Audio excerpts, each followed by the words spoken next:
बहुत दिनों पुरानी बात है। एक जंगल में एक शक्तिशाली शेर रहा करता था। वह रोज शिकार पर निकलता और जंगल के जानवरों का शिकार कर अपनी भूख शांत करता था। शिकार करने से जंगल में जानवरों की संख्या दिन पर दिन कम होने लगी। डरे हुए जानवरों ने इस समस्या से निपटने के लिए सभा बुलाई। वहाँ निर्णय लिया गया कि शेर से मिलकर इस विषय पर बात की जानी चाहिए। इसके लिए जानवरों का एक ग्रुप बनाया गया।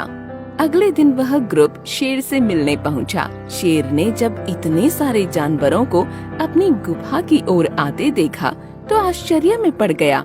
वह गुफा से बाहर आया और गरज कर जानवरों के ग्रुप से वहाँ आने का कारण पूछा। क्यों आए हो यहाँ सब? ग्रुप का मुखिया डरते डरते बोला, हे वनराज, आप तो जंगल के राजा हैं। हम सभी आपकी प्रजा हैं। आज आपकी प्रजा आपसे एक विनती करने आई है। विनती? कैसी विनती? शेर ने पूछा। हे वनराज, आप रोज शिकार पर निकलते हैं और कई जानवरों को मार देते हैं। आप उन सभी मरे हुए जानवरों का भक्षण भी नहीं कर पाते। हम सभी का विचार था कि आपकी भूख मिटाने यदि रोज एक जानवर आपके पास भेज दिया जाए तो आपको भी आराम रहेगा और हम भी भय मुक्त रहेंगे। शेर को बिना मेहनत शिकार प्राप्त हो रहा था, इसलिए उसने यह निवेदन स्वीकार कर लिया, किंतु साथ ही चेतावनी भी दी।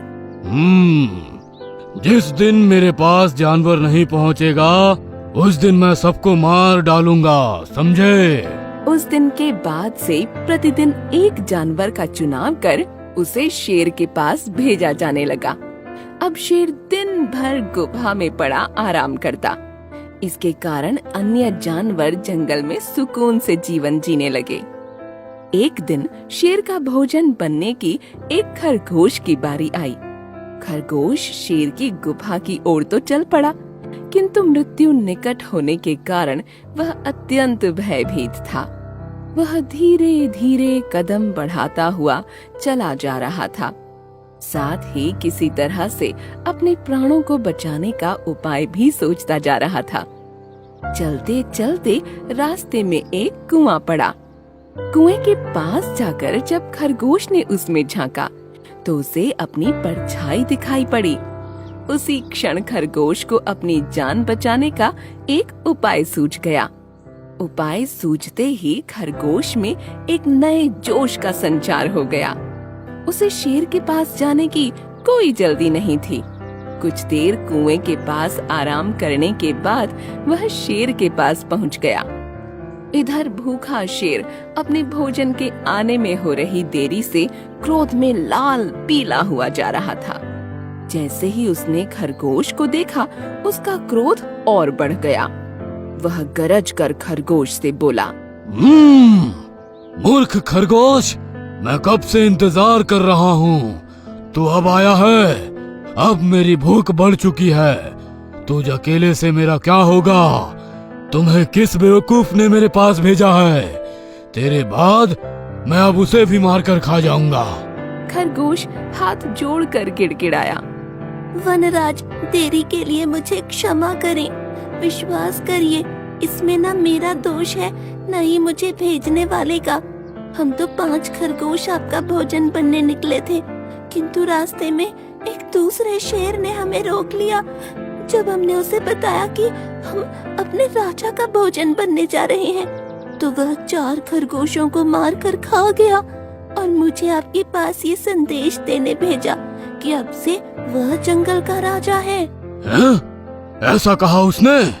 शेर गुस्से में दहाड़ा। जी वनराज, उसने आपको लड़ाई के लिए ललकारा है। उसने कहा है कि वह आपको मारकर इस जंगल में राज करेगा। ये सुनना था कि शेर गरजता हुआ बोला, मुझे अभी इसी वक्त उसके पास ले चल। मैं उसे बताता हूँ कि इस जंगल का राजा कौन है। आज तो उसकी खैर नहीं। खरगोश तुरंत तैयार हो गया और शेर को लेकर कुएं के पास आ गया। कुएं को दिखाते हुए वह बोला, वनराज, ये उस शेर की गुफा है। वह इसी गुफा में रहता है। आप गुफा के द्वार पर जाकर उसे ललकारिए। शेर ने कुएं में झांक कर देखा तो उसे अपनी परछाई नजर आई। परछाई देखकर उसने सोचा कि अवश्य ही वह दूसरा शेर है और जोर से दहाड़ते हुए उसे ललकारने लगा। कुएं की दीवारों से टकराकर आती हुई अपनी ही दहाड़ की प्रतिध्वनि सुनकर और अपनी परछाई को देखकर उसे ऐसा लगा कि दूसरा शेर भी दहाड़ते हुए उसे ललकार रहा है। उस ललकार का उत्तर देते हुए उसने कुएं में छलांग लगा दी।